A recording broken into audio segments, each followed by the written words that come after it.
एक बार फिर mission take classes में आप सभी का स्वागत। अभी तक हम लोगों ने देखा, अब लेड एसिड सेल आपका बनकर तैयार हो गया। अब इसमें केमिकल रिएक्शन होगा। क्या होगा? Chemical reaction. तो ये 4 प्रकार से होता है। अब केमिकल रिएक्शन में पहला जो आता है वो फार्मिंग आता है। क्या आता है? फार्मिंग। फार्मिंग क्या होता है? अब पहले जो मार्केट में होते थे, जहाँ पे बेकरियाँ बनती थी, लोगों ने सुना भी होगा और देखा भी होगा। उम्मीद है कि जब वो दुकानदार बेकरी को बना लेता था, जो अभी हमने इसके पीछे देखा, जब बैटरी कंप्लीट हो जाती थी, जब उसमें तनु H2SO4 गैलोक इलेक्ट्रोलाइट के रूप में उसमें जब भरा जाता था बैटरी में, तो वो ये काम वो शाम को इवनिंग समय में करता था। शाम के समय में करते हैं, क्योंकि जो फार्मिंग क्रिया होती है, जैसे ही तनु H2SO4 बैटरी में डाली जाती है, वैसे वो क्रियाएं शुरू हो जाती हैं। ये क्रियाएं 8 से 10 घंटे होती हैं। ये जो फार्मिंग है, ये H2SO4 डालते ही H2SO4 डालते ही ये क्रिया शुरू हो जाती है। ये क्रिया शुरू हो जाती है और यह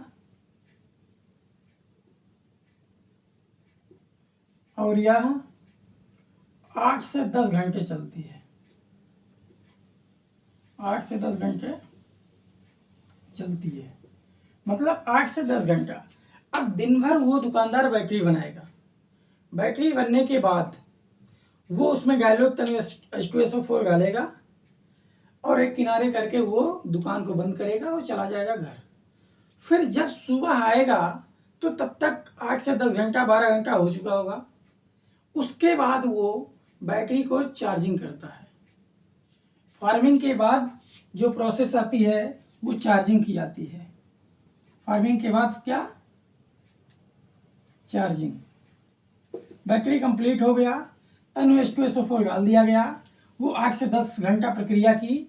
जिस तरीके से रसगुल्ला बनाया जाता है ना, गुलाब जामुन, तो जब उसको हम तलते हैं, तलने के बाद चाशनी में डालते हैं तो कुछ समय लगता है उसमें रस भरने के लिए।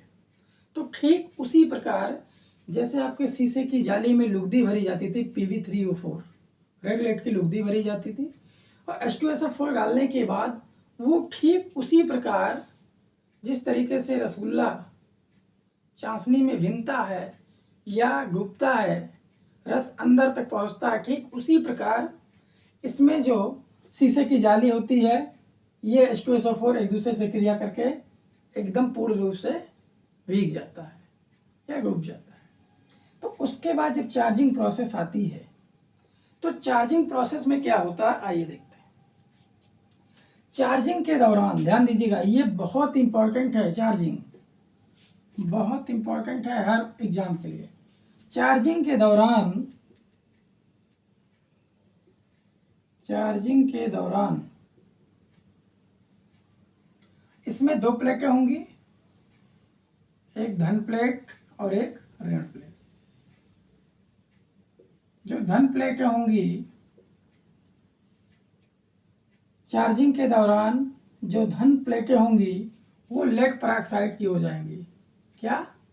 चार्जिंग के दौरान जो धन प्लेटें होंगी वो लेड पेरोक्साइड PbO2, ध्यान दीजिएगा, बहुत इंपॉर्टेंट है। जो ऋण प्लेटें होंगे वो स्पंजी लेड, क्या? स्पंजी लेड Pb की बन जाती हैं। जब बैटरी को चार्ज की जाती है तो धन प्लेटें लेड पेरोक्साइड की हो जाती हैं और ऋण प्लेटें स्पंजी लेड की हो जाती हैं। ये बात समझ में आ गया? अब एक क्वेश्चन आता है कि चार्जिंग के दौरान प्लेटों का कलर कैसा होता है। चार्जिंग के दौरान प्लेटों का रंग भूरा हो जाता है। प्लेटों का रंग कैसा? भूरा हो जाता है। अब इसमें भी बात करेंगे और इंटरनल जाएगा तो अब भूरा तो हो जाता है, लेकिन चार्जिंग के दौरान जो धन प्लेटें होती हैं वो आपका हो जाती हैं चॉकलेटी, क्या चॉकलेटी, और जो ऋण प्लेटें होती हैं वो हो जाती हैं स्लेटी। ये बात समझ में आ रहा है ना, ध्यान दीजिएगा। चार्जिंग कंडीशन में धन प्लेटें लेड पर ऑक्साइड की हो जाती हैं और ऋण प्लेटें स्पंजी लेड की बन जाती हैं, और चार्जिंग के समय प्लेटों का जो रंग होता है वो भूरा हो जाता है। लेकिन आप डिसाइड करेंगे पॉजिटिव प्लेट, धनात्मक प्लेटें किस तरह बनेंगी और ऋणात्मक प्लेट किस तरीके से बनेंगी। तो जो धनात्मक प्लेटें हैं वो चॉकलेटी होंगी और ऋणात्मक प्लेटें जो हैं वो स्लेटी होंगी। ये बात समझ में आ रही है, क्लियर है? तो ये है चार्जिंग प्रोसेस, ठीक, फॉर्मिंग और चार्जिंग। अब अगला होगा डिस्चार्जिंग। क्या डिस्चार्जिंग होगा, उसके बाद रिचार्जिंग होगा। फिर देखते हैं, अब बात करते हैं डिस्चार्जिंग के बारे में।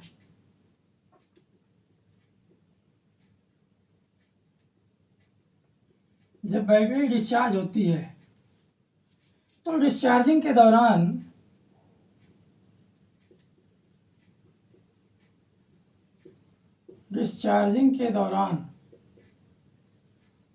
प्लेटें,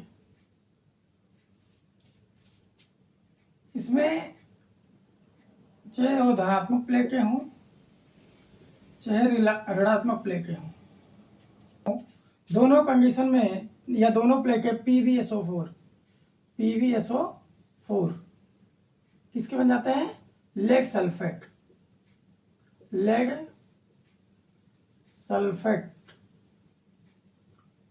की बन जाती हैं।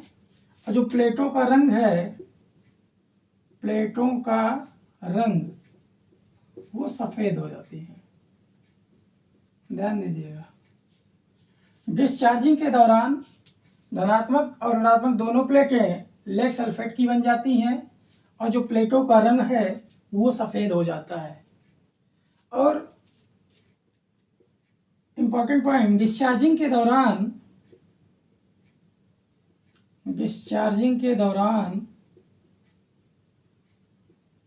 H2O का निर्माण होता है। H2O मतलब पानी का निर्माण होता है,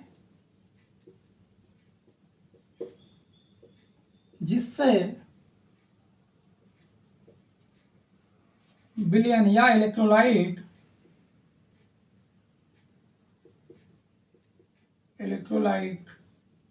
हल्का हो जाता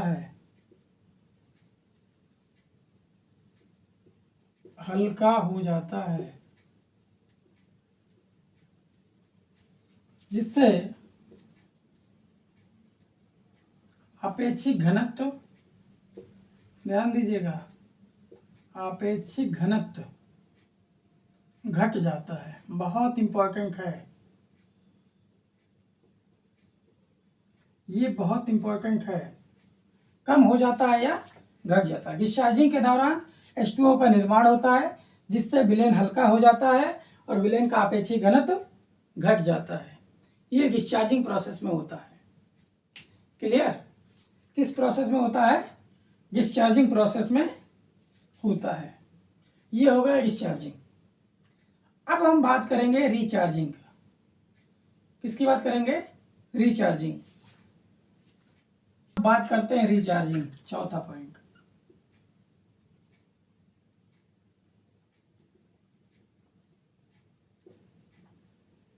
मतलब पुनः आवेशन या दोबारा चार्ज करना। रिचार्जिंग में होता है, इस क्रिया में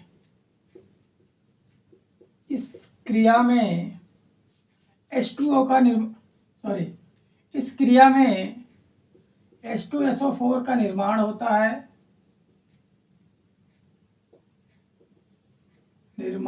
है, जिससे इलेक्ट्रोलाइट का आपेक्षिक घनत्व बढ़ जाता है। आपेक्षिक घनत्व, ध्यान दीजिएगा, आपेक्षिक घनत्व क्या होता है? बढ़ जाता है। रिचार्जिंग क्रिया में H2SO4 का निर्माण होता है, जिससे इलेक्ट्रोलाइट का अपेक्षित घनत्व बढ़ जाता है। ये बात समझ में आ गई? तो इस तरीके से लेड एसिड सेल में जो केमिकल रिएक्शन थे वो 4 प्रकार से थे। पहला फॉर्मिंग, दूसरा चार्जिंग, तीसरा डिस्चार्जिंग और चौथा रिचार्जिंग। ये बात समझ में आ गई? इस तरीके से अब बैटरी तो बन गई और बैटरी का प्रोसेस भी हो गया, चार्ज डिस्चार्ज भी हो गया। अब बैटरी में कुछ दोष पाई जाएंगी, कुछ कमियां पाई जाएंगी। वो कौन कौन सी कमी है, किस कमी से क्या होता है, या कौन सी कमी से क्या रिएक्शन आता है, या किस कमी से क्या होता है और उसका निवारण क्या है, अब देखेंगे इसके बारे में अगले टॉपिक में। आज के लिए इतना ही। थैंक यू, धन्यवाद।